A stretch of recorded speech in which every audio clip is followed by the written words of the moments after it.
Hi, and welcome to Creating an ADHD-Friendly Home Environment. My name is Trish, and I will be providing your training today. First, let's talk about proactive and reactive parenting strategies. There are two types of effective parenting strategies that we'll talk about today. But first, let's talk about what has been shown through research is not effective. First, spanking doesn't work. Here's what the research says.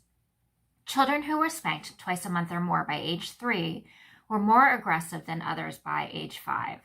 And children who were spanked more often responded with more bad behavior, which then led to more spanking, resulting in a complex negative spiral. So, not only is spanking not teaching better behavior and self-regulation skills, it's leading to more misbehavior and aggression. What's more, spanking can damage the relationship between you and your child, leading to greater behavioral difficulties and a poor relationship with you. Also, yelling and losing your temper doesn't work either. If your child is constantly misbehaving and you're constantly yelling, it won't make an impact. She'll just decide that's how it is when mom or dad gets mad, and soon enough, she'll stop paying attention or become even more defiant and angry. And finally, if you punish your child a lot, this will also be ineffective. If your child gets punished over and over, they're living a perpetual state of punishment. So he'll just think, what doesn't matter? I'm going to be punished anyway. So now let's talk about strategies that do work. We'll provide proactive and reactive strategies that provide structure and clear instructions to your child with ADHD. This way, they'll know what types of behaviors you're looking for. Proactive strategies manage problem behaviors before they start. You may be reluctant to apply proactive interventions because you'll be the one that will have to make the changes rather than your child. But in the long run, by applying proactive strategies, both you and your child will benefit. Reactive strategies are applied after the behavior has occurred. So, the first proactive strategy that we're going to talk about today is to keep your child's challenges in mind. Recognize that your child has challenges with paying attention, communication, self-control, organization, and in many other areas. By adopting this perspective, it encourages you to be supportive, positive, and sensitive to their challenges. Get to know and understand the parts of ADHD that influence him the most. If you understand your child and their individual needs, then you know that your child has a common response to certain situations. You may want to adjust or change your response to help keep the waters calm at home. So, for example, if your child's ADHD symptoms cause her to be very inflexible when she's emotionally irritated, that's maybe a time for you to listen carefully and watch her facial expressions. Perhaps then you'll see that she's angry and anxious, and you can address those issues. On the other hand, you may know that for your child that if you try to solve the problem, it may make it worse and create more anger and frustration. So that may be a time to say very little or just or I see, or asking, what can I do to help? On the other hand, your child may be more responsive to conversation and is more flexible. You just need to try different ways of understanding their individual needs so that you can shape your response. So, here are the principles. They have a legitimate medical condition that undermines their ability to regulate their behavior. So, if you firmly believe that they have a legitimate medical condition, your response will reflect that. They have the same need or desire as other children to gain acceptance. They can improve their conduct with the assistance of effective parenting strategies and interventions. They should be expected to make gradual rather than rapid behavior progress. And finally, they'll respond more favorably to supportive, positive discipline strategies. So the second proactive strategy that we're going to talk about today is to perform daily routines and schedules. The transition from one activity to another is often difficult for a child with ADHD. So routines provide situational cues that support and encourage appropriate behavior and will help your child to transition to different activities. Schedules provide your child with a much needed sense of control and reassurance that will minimize the unexpected to reduce the risk of frustrating your child.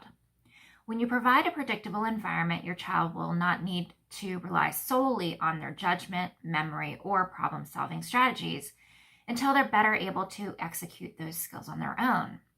So be sure to keep routines simple. Here are some tools that will help you to create routines that are well-defined, specific, and frequently reinforced through visible modes of presentation. You'll need to experiment with different tools to find what works best for your family. You may just need a couple of tools to help your child remember schedules, house rules, and routines. So the first tools are apps, online calendars, note-taking services, and digital assistants. You can use technology to help get your child out of bed, develop healthy habits, stay organized, meet school deadlines, and get through daily routines. So for example, if your child has a hard time getting ready and to school on time, an app like Happy Kids Timer can help.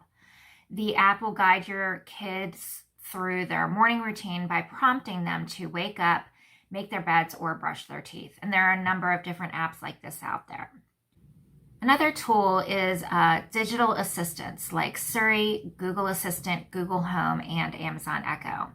They can provide reminders and prompts to perform tasks or take breaks, set timers, make lists, and answer questions. This, for your older children and teenagers, takes you out of the equation when having to remind and prompt your child to complete activities, and it often increases compliance. So, for example, you can automate your child's after-school routine by having Alexa prompt your child to start their homework, take breaks, take out the trash, and then get ready for bed. The next tool that many parents find helpful is to use behavior or reward charts, and you have to use them effectively.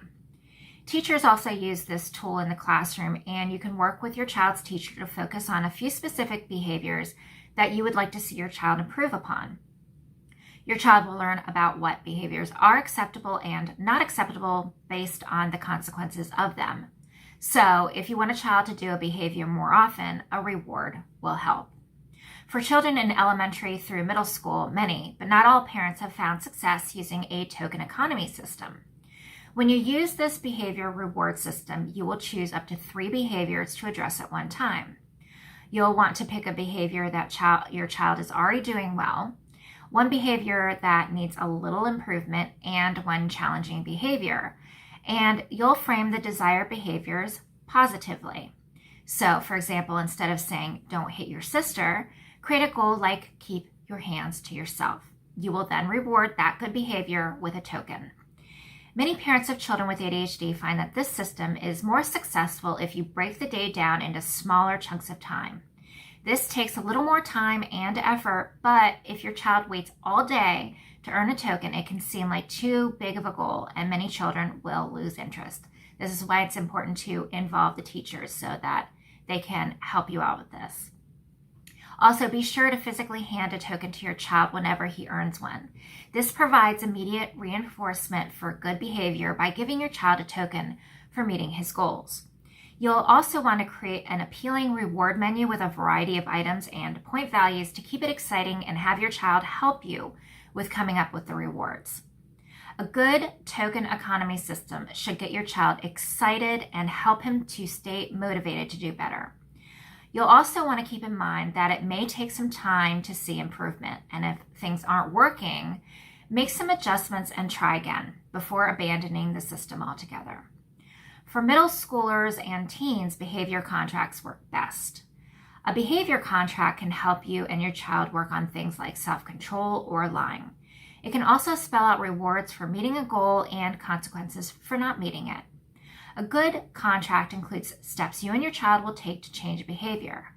So rather than just saying, "Stop doing X," you can come up with strategies to replace inappropriate behaviors with better ones.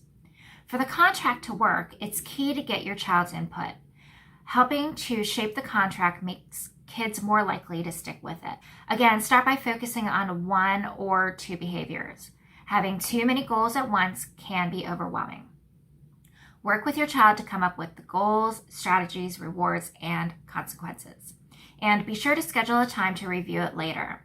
Use that time to talk about whether the contract needs to be changed or your child is having trouble meeting the goals. There are many examples that you can use online by performing a search. The next tool is visual cues or reminders. Establish simple, non-intrusive visual cues if your child hates getting verbal cues and reminders. Using a visual cue can help with any transition, social interactions, choice making, on-task behavior, daily living skills, and it increases compliance. You can use pictures to clarify procedures. So for example, you can create a chart using just a picture and a word and laminate it to provide your child with visual cues to perform daily activities. For teens, you can just simply place Post-it notes in a message center or maybe on the bathroom mirror or other places where they're sure to see it. Rather than telling your child to sit, be quiet, or stop, you can use laminated word or color code signs. Another way of using visual cues is to take pictures and post them in a visible location for your child. For example, parents can take a photo of their child's clean room and put the photo on the wall, or you can get even more in depth by taking and posting a picture of an organized sock drawer, a school binder, or backpack as reference for your child. Another tool that helps children with ADHD is a timer. Children with ADHD frequently lose track of time, so visual timers and digital reminders on your watch or your phone assist with managing time. For some children, it creates anxiety. You'll need to experiment to see if using a timer helps your child to stay on task or actually makes it more difficult because they're anxious about the timer. The next proactive strategy that we're going to talk about is to organize the environment. When organizing the environment for a child with ADHD, some of the following tips may seem obvious. However, when someone has ADHD, they have challenges with organization, and you should work with your child to guide her in finding out what works best for her. Your child's input and buy-in into the strategies that you choose is very important. So let's talk about some tips. The first tip is to designate a clearly marked home for every item. For many children with ADHD, if the item that they are looking for is in a drawer or cabinet, it doesn't exist and it can't be found. That's where labels will help. It will help your child to find items easily and to know where to put items when they're done with them. So, for example, you can put labels on dresser drawers so that he knows where his shirts and socks go. The next tip is to create a checklist with your child that breaks down the larger steps or tasks into smaller steps. So you can create a checklist of what to pack in the backpack each evening before going to bed. The next tip is to create a command center.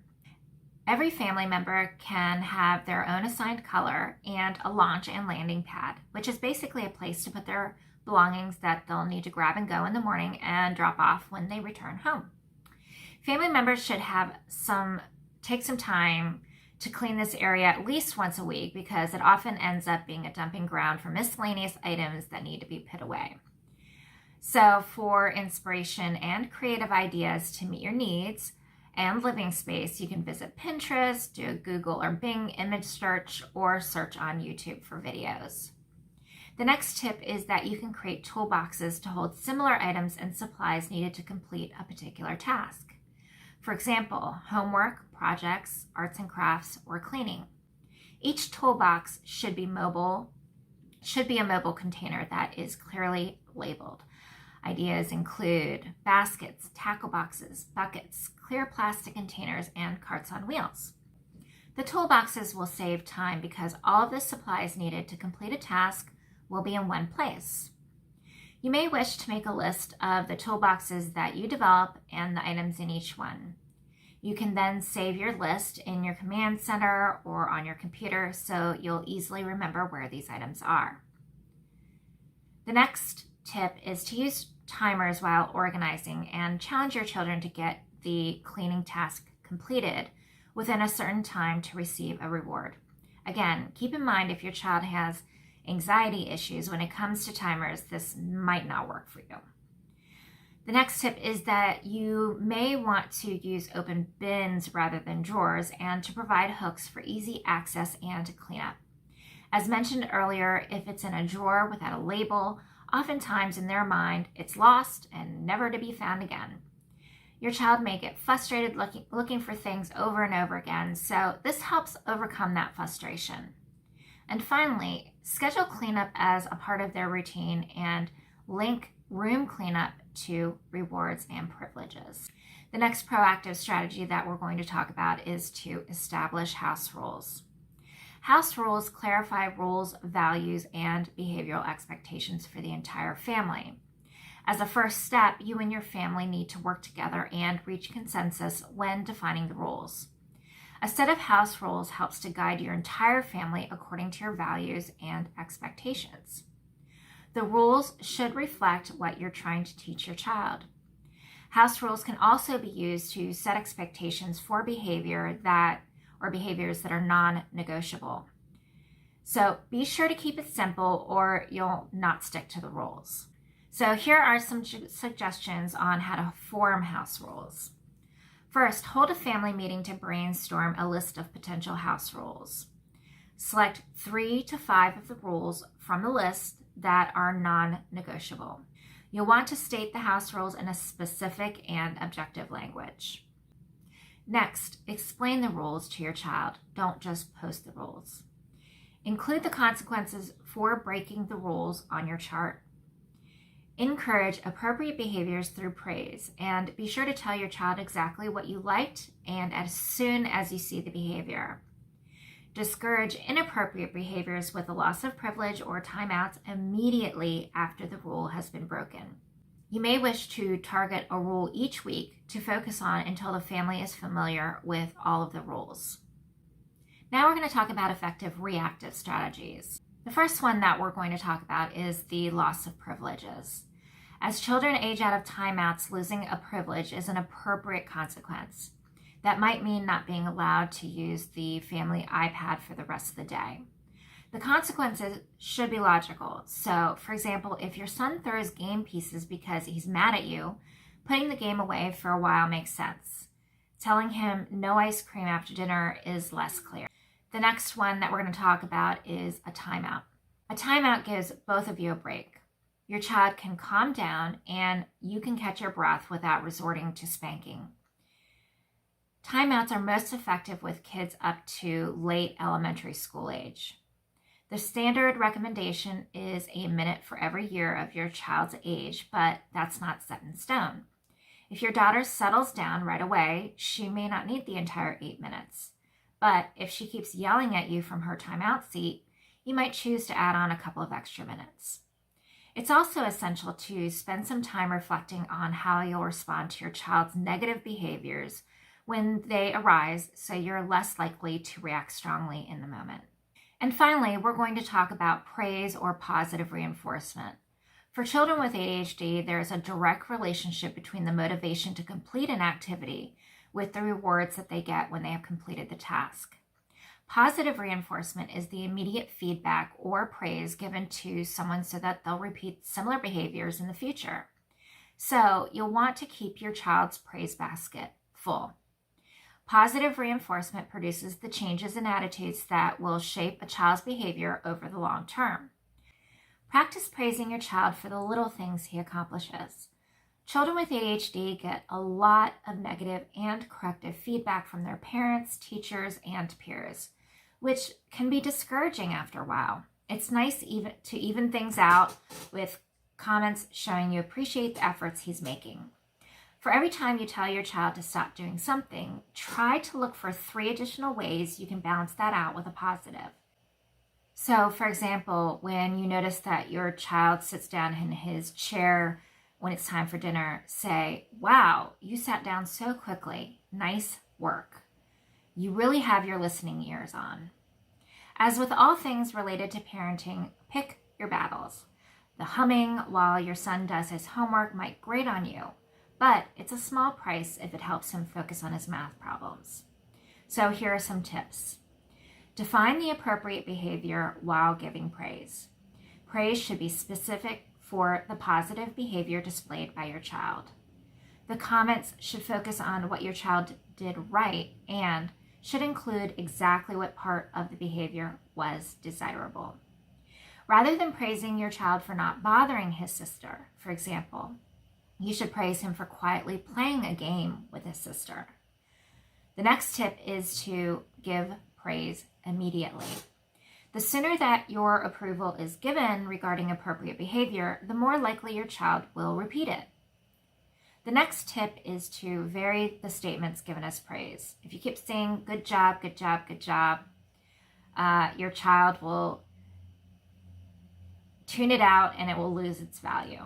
So be consistent and sincere with your praise. It's important to keep in mind that most effective parents focus their behavioral intervention strategies on praise rather than on punishment.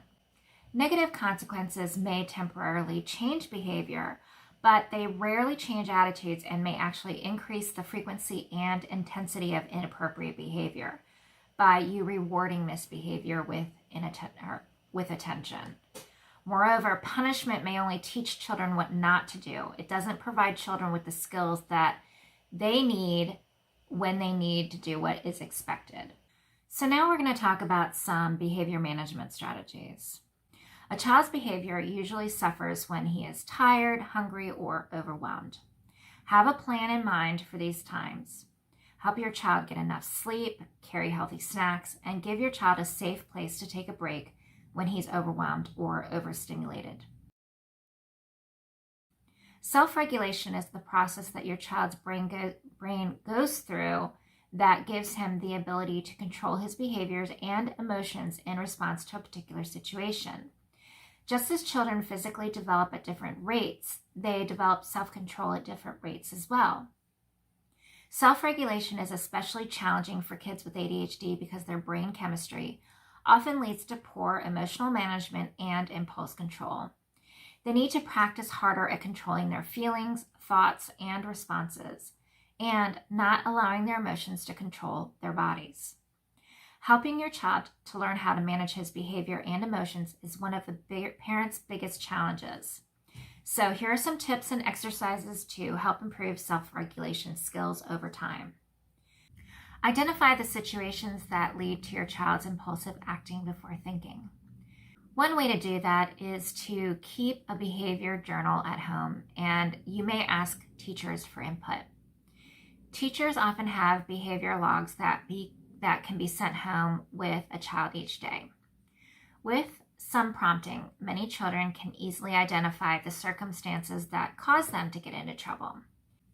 Discuss with your child what happens after he has acted impulsively, not to shame or blame him, but to help him to recognize the benefits of stopping his impulsive acts.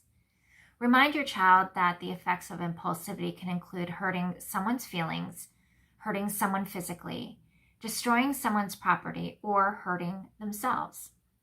Keep in mind that you should talk about any issues that arise calmly and provide her with feedback in a non-judgmental and non-emotional way. Here's what you can say to your child. Everyone has challenges with self-control. There is no embarrassment in this. A lack of self-control becomes a problem when we act on our impulses without thinking and someone gets hurt. Improving self-control is a necessity in order to avoid many problems. And then you'll want to explain why she has problems with self-control. Explain to him what went wrong and why and how he can fix it the next time. Kids can learn to choose better ways to respond. However, they must also demonstrate a willingness to take responsibility by using the tools that you provide and skills that they're learning. Mindfulness and meditation are also good for helping children who have self-regulation challenges. Mindfulness is described as paying attention to the here and now with kindness and curiosity, and then choosing your behavior. So here is an example of a mindfulness practice to help with self-regulation. Reinforcing a habitual pause before transitions or decisions builds a new habit that can be helpful. You should practice this technique on your own before teaching it to your child, and at the same time, you'll reap the benefits. Instinct. To practice, simply notice moments of transition during your day. For example, when you get up from your couch and go into your kitchen to make dinner, follow these 4 steps. S, stop what you're doing. T, take a few breaths. O, observe what's going on both internally and externally. P, proceed with intention, choosing what would be best to do next. How can this approach help your child? It'll look like this. I'm done with homework. Let's see. Where's my baseball glove? And pausing, she returns her attention to the moment, notices her desk, and moves her books into her backpack. Post a stop sign on your child's bulletin board or to-do list as a reminder, or anywhere you want to be reminded to use this practice to be more mindful. Next, we're going to talk about forming effective commands. There are some things that you may say or do without realizing that causes your child to not listen to you. Often by just changing how you tell your child to do something, it increases compliance. It's just a matter of how you say it. That's it. The first thing that you may be doing is listing off a string of commands. It's difficult for children with ADHD to keep track of a string of commands. So, for example, if you say, Jaden, clean up your room, make your bed, pick up your toys, and come down for breakfast. Jaden may remember to pick up his toys, but may not remember all of the other items on the list. If you get angry because he forgot what to do because you think he's being non-compliant, he may freeze in fear or lash out in anger as a result. It can create a cycle of anger, fear, and non-compliance. Another thing that you might do is say a string of commands and then interrupt those commands by mentioning a random issue or thought, and then going back to those commands. For example, put your dishes in the dishwasher, take out the trash. Oh, be careful with the trash bag, don't forget. I accidentally bought the cheap ones this time, so it may tear when you're taking it outside. The last time you took it out, there was a hole in it and it leaked all over the floor and you didn't clean it up. So frustrating. Oh, also, when you're done, be sure to fill the dog's water bowl. Over time, all your child hears is blah, blah, blah, and tunes you out completely. Another thing that you might be doing is repeating yourself over and over and over, and your child ignores you until you get angry and you start yelling. She may often just wait until you start yelling because she'll know Mom then really means it. One more way that you might be ineffective when you're making commands is that you're being too vague. So, for example, if you say, stop it, or stop doing that, he doesn't know exactly what that is. Another way that you might be communicating your commands ineffectively is by forming your commands into a question. So, for example, would you like to start your homework now? Your child will probably think, nope, I don't want to start my homework now. So they're not going to do it. And finally, another way to make an ineffective command is to say, let's. So, for example, let's go empty the dishwasher.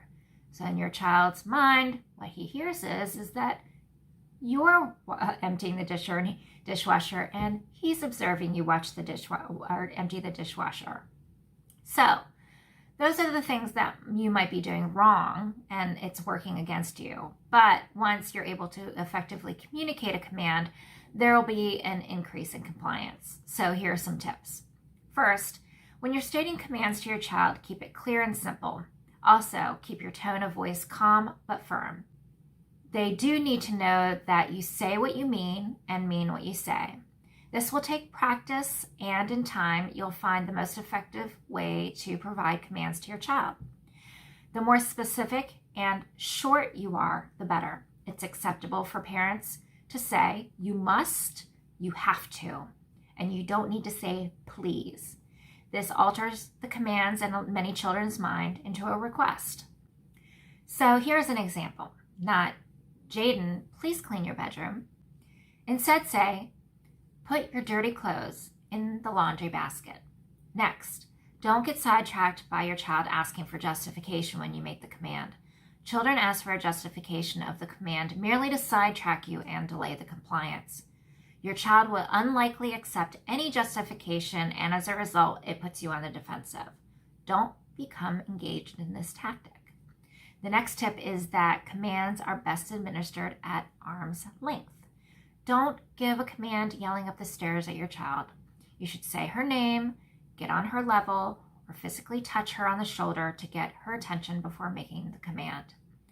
The next tip is that you may want to ask him to repeat back the command in his own words to ensure that he understands the instructions.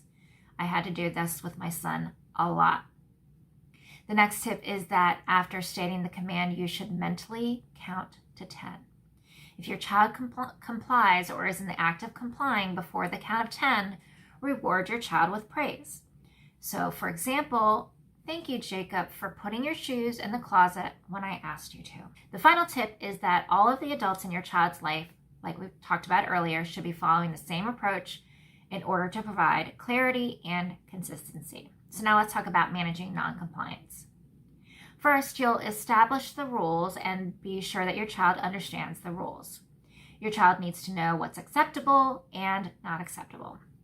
So, for example, before you go to the grocery store, you'll talk to your child about using an inside voice, walking at all times, and staying next to you in the store, and that he can't take items off the shelves without permission. Explain to him what the positive consequences will be if he follows the rules and the negative consequences if he doesn't follow the rules. Perhaps you'll want to schedule some practice sessions on days that you only need a handful of items so he can practice before waking up to a day when you need a lot of groceries. As positive as you are, and as much as you provide the guidance that we just suggested ahead of time, consequences will sometimes be necessary when your child just can't get it together to do the right thing. And consequences should generally emphasize the behavior or principle you're trying to teach and not be so severe that they interfere with the motivation to recoup a privilege.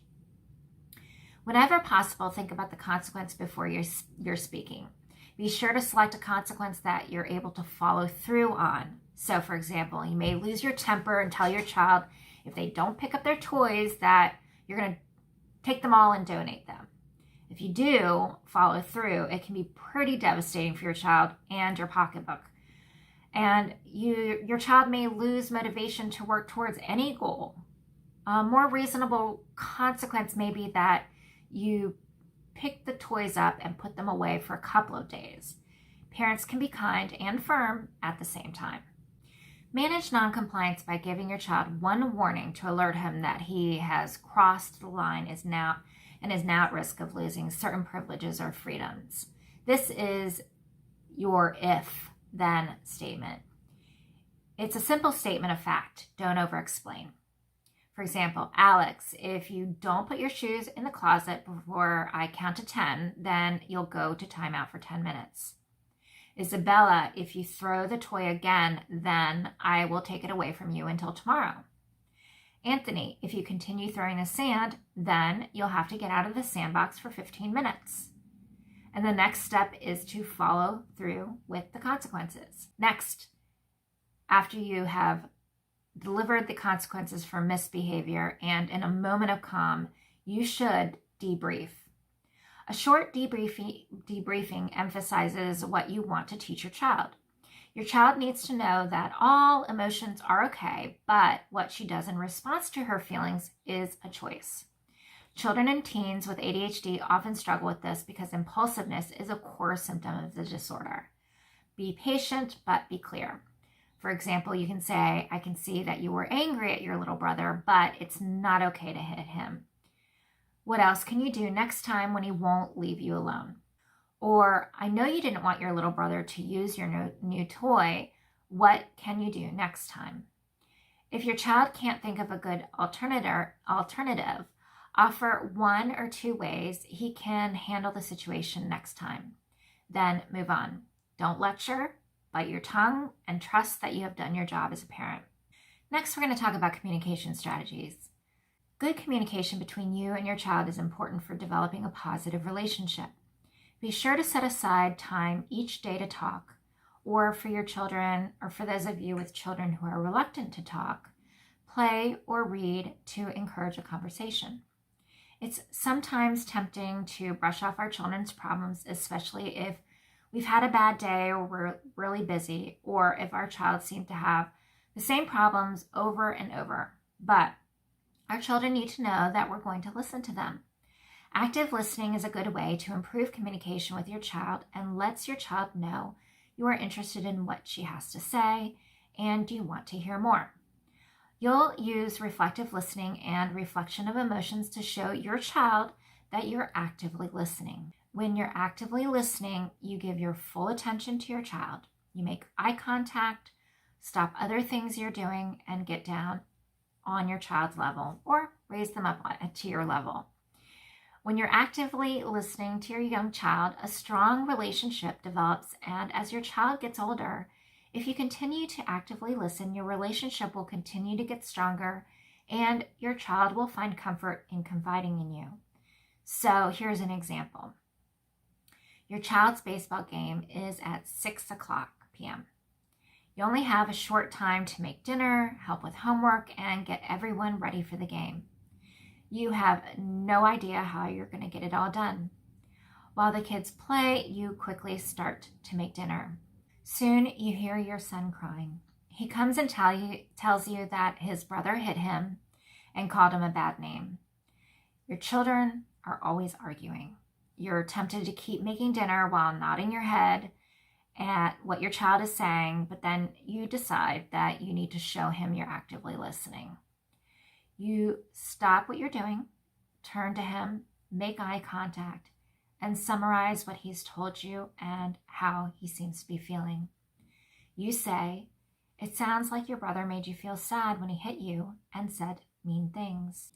By doing this, you have let your child know that he has your full attention. He knows that his emotions and feelings are important to you. So now let's talk about how to reflectively listen to your child so that you show your child that you're paying attention and listening to them. This increases the chance that your child will talk more because he wants your attention. When you use reflective listening, you reflect or repeat back what she is saying and to make sure you understand. You don't have to repeat exactly what your child said, but what you say is usually very similar. You can add detail, shorten, or correct what your child has said. So now let's talk about reflection of emotions when you're actively listening to your child. When you reflect your child's emotions, you watch your child's behavior and describe the emotions that he seems to be having. This gives your child a word for the emotion and helps him to see that it's okay to talk about feelings.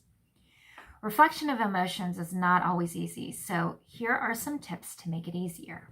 Take a guess even if you're unsure. There may be times when you're unsure what your child is feeling. For example, your child may be crying, but you may not know if he's angry, scared, or sad. You can let him know that you're paying attention and trying to understand how he feels by saying, "It seems like you're upset," or "It sounds or looks like something is bothering you." Your child may not know himself what he may be or he is feeling, and by talking to you, you guys can figure it out together. Words aren't needed all of the time. You can let your child know that you're paying attention to how she feels by what you do, even if you don't say anything. You can just sit with your child while she's upset or stay physically close and hold or comfort her. You don't always have to agree. Sometimes it's difficult to summarize or label your child's feelings because you think he should be responding in a different way. Telling your child to stop feeling a particular way or asking him not to worry doesn't show your child you're trying to understand how he feels. By talking with your child about his feelings, you can help him deal with and understand his feelings. Children may have several emotions at the same time. For example, your child might feel sad and afraid at the same time. By talking about all the feelings, you show your child you care about what she is showing on the outside and might be feeling on the inside. You can also help your child figure out how to deal with many different feelings. Don't worry about getting it wrong. Sometimes when parents are learning active listening skills, they worry that they'll incorrectly summarize and label their child's feelings. You shouldn't worry. Your child will correct you. If your child corrects you, try again. Reflect what he has said to you and expand on it to give him more words and to learn ways to describe his feelings. So now let's talk about family relationships. First, let's talk about parents with ADHD. Individuals with ADHD exhibit behavior that is often seen as impulsive, disorganized, aggressive, overly sensitive, intense, emotional, or disruptive. Their social interactions with others are often filled with misunderstanding and miscommunication. Those with ADHD have a decreased ability to self-regulate their actions and reactions toward others. This can cause relationships to be overly tense and fragile. In their role as a parent, they are expected to have a productive daily routine, identify their areas of weakness, and seek out support. And since they often struggle with this, they feel like they are failing at parenting, judged by others, and they may feel very lonely. Problems related to ADHD can interfere with effective parenting and create instability. So parents often ask, how can I help my child if I too am struggling with the same issues? Parents often don't see themselves as others do and may fail to recognize social cues, may not notice body language, tone of voice, mood, or facial expressions. Their inability to perform these expected behaviors often causes family members to think their behavior is intentional. Here are some tips for parents to develop self-awareness skills. First, create a list of your parenting strengths and a list of those that can use a little improvement. Be sure to think about the things that trigger frustration in you. This will help you be more aware of what you need to work on, as well as embracing and building upon your strengths. The next challenge is that parents may frequently experience emotions so deeply that they become overwhelmed. They may feel joy, anger, pain, or confusion in a given situation, and the intensity may precede impulsive behaviors they regret later. Parents may have more intense emotional reactions that hurt parent-child relationships. So here are some tips for parents to help with emotional regulation. First, know that some stress is avoidable and some is not. Second, identify your stressors. Is it that you are sensitive to materials or lights or sounds? Are you sensitive to criticism from others? Are you overwhelmed with information and feel overloaded when you need to remember or plan things? Do you have other things going on like a sick or aging parent? Do you have feelings of embarrassment when you make a mistake? Are you neglecting your self-care or the care of others? Are you dating someone new? Do you feel like you're failing at something?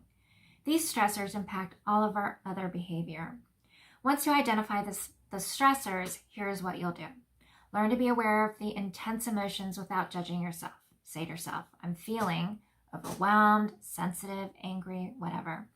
Then ask yourself, why am I feeling this way? Is it because of one of my stressors? Next, find ways to reduce the stress, like being outside, yoga, deep breathing, or exercising. Then think back on a situation where stress took over your functioning and you overcame that stress. What did you do? How can you repeat the process? And finally, develop strategies that best restore your energy and build future resilience. What calms you? Another issue is impulsivity, which is simply defined as taking hasty actions without first thinking about the consequences, and it's one of the core symptoms of ADHD. Impulsivity can negatively affect many actions in life, including aggression and lashing out toward others without thinking, both verbally and physically, overspending, and unsafe driving practices. And as you may imagine, as a result, this can create some serious strain on family relationships. So here are some strategies to help. Rehearse situations where you may be more impulsive. Practicing helps you anticipate the problems that regularly trigger your impulsive reactions, and then develop routines for coping with these situations. You can work with a trusted friend to role play these scenarios and practice different solutions.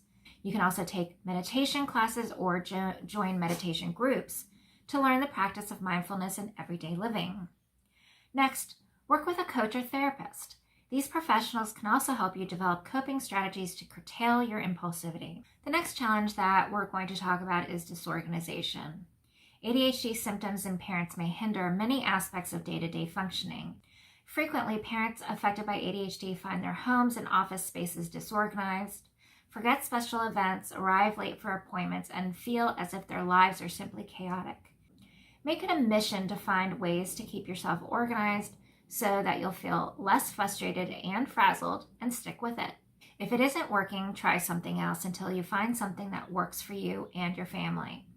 If you're struggling with ideas and can afford to do so, hire a professional organizer or coach to help you and your family. And the final challenge that we're going to talk about today is coexisting disorders. Along with ADHD symptoms, parents may also struggle with other disorders like depression or anxiety that may also have a serious impact on family relationships, especially if coexisting disorders are not diagnosed or symptoms are not being treated. If you suspect that you have coexisting disorders, get an evaluation and treatment that includes a healthy diet, exercise, counseling, or coaching, and possibly medication. Be committed to replacing old habits with new, better ones.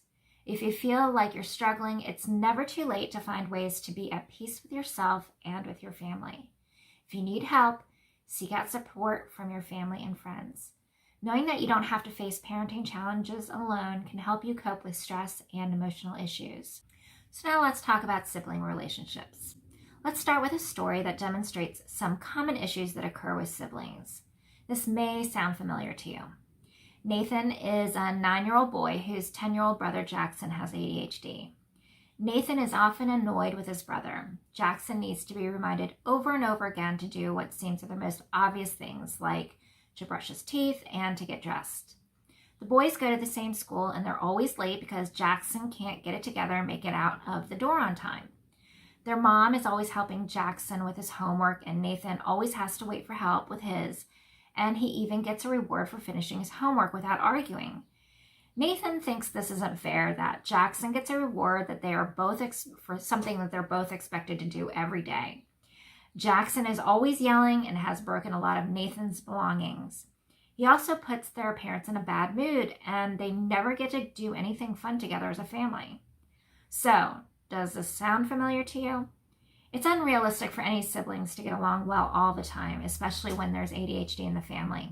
Empower your children and ask them what would make things easier, and work together to develop strategies to manage and cope during these stressful times. Often, conflicts occur when children are around the same age, they're in similar peer groups, or they go to the same school, and this can cause stress and chaos at home. So, what can you do to address these challenges? And how can you manage the conflicts? And what can you do to stay calm and consistent? You as a parent will have similar expectations for all your children, such as completing homework, but what you'll need to keep in mind is that for your child with ADHD, they'll need certain modifications to get that homework completed. And this will need to be explained to your children, all of your children, to avoid resentment, and this can be addressed by explaining the diagnosis to your children.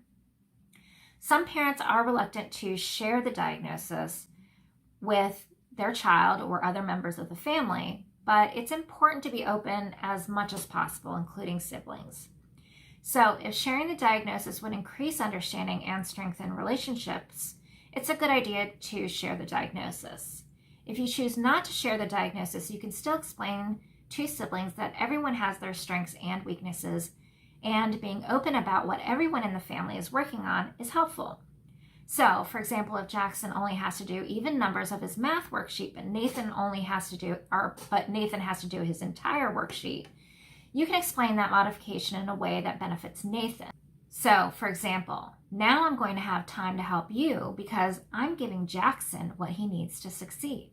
If you choose to address the diagnosis and its related challenges, it can be addressed in positive ways. For example, you can draw a picture or find a picture of the brain that demonstrates the differences in people with and without ADHD. A positive way of describing it may be that when someone has ADHD, their brain is fast, like a Ferrari, but it has bicycle brakes. So it sometimes makes it difficult to stop once it gets stuck going full speed. So the theme is that we're giving everyone in the family what they need to succeed, and if we're doing that, we're benefiting the entire family system. One way to do this is by providing rewards to all of the children in the family. There is nothing wrong with providing rewards to all of the children since they're all working on something, whether it's overcoming harmful behaviors or they're working towards a goal. Another thing that you may want to do is in order to avoid resentment, is to keep the amount of praise balanced amongst siblings. This will take some initiative on your part to keep track of how often you're praising each child in your mind and checking in with yourself to make sure that you're not tipping the balance towards one child or the other. Another thing that you can do is to provide house rules, as we talked about earlier, that provide immediate consequences for observed negative behaviors toward siblings. You are sending the message to the child with ADHD that these behaviors are not acceptable, and you're also sending the message to your child without ADHD that you're keeping everyone in the family safe. Also, each child should have a safe haven or room that they can go to if they need to spend time alone and the sibling with ADHD is basically getting on their nerves. For some families, but not all, having a child with ADHD, helping the child with ADHD with homework and staying focused sometimes works well. This may or may not work for your family. Next, spend alone time with each sibling and use reflective listening strategies so that he can have your undivided attention and feel heard. You can also allow them to take the lead in selecting and managing the activity to provide you with the opportunity to give specific praise for your child's appropriate behaviors. Keep in mind, even if your children hang around with each other on a regular basis, it's okay for one of them to do things separately. If you feel like you're stretched thin and it's difficult to do activities separately, you can try to select an activity that multiple siblings are more likely to engage in together. This can be something like an art or cooking activity if that is something that they can do together and it doesn't result in conflict. This allows you to catch them behaving well together to provide ample praise and create a shared reward for positive sibling interaction. When all else fails, explain to your children that fair doesn't always mean equal in a sensitive way. This is an important concept for children to learn. The final common challenge that we're going to talk about is when parents disagree and parent cooperation strategy. ADHD impacts the entire family and puts significant stress on marriages and partnerships. The diagnosis changes a couple's routines and their parenting vision. They suddenly need to understand all that's involved in raising a child diagnosed with ADHD. Parents easily become flooded with information and overwhelmed with treatment and medication decisions for their child. This often creates frustration and feelings of inadequacy, leading to different points of view and disagreements. Parents of children with ADHD report less marital satisfaction, fight more often, and use fewer positive and more negative verbalizations during child rearing discussions than do parents of children without ADHD, especially if the child also has conduct or oppositional problems. Everyone in the family needs to be considered when developing an effective treatment plan for a child with ADHD. This is not only your child's issue. This is a family problem, and everyone needs to take some responsibility for the way they manage difficulties at home.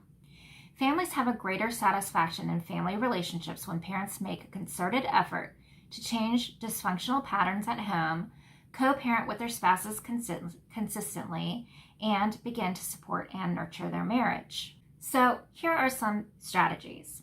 It's important for both parents to be involved when meeting with professionals, allowing each parent to ask questions, express concerns, and later discuss or clarify information.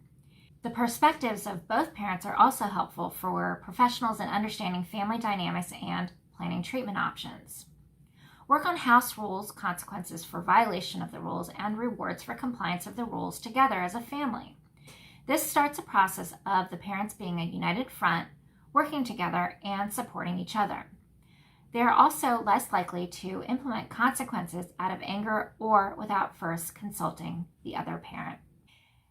Thank you, and I hope you enjoyed this webinar.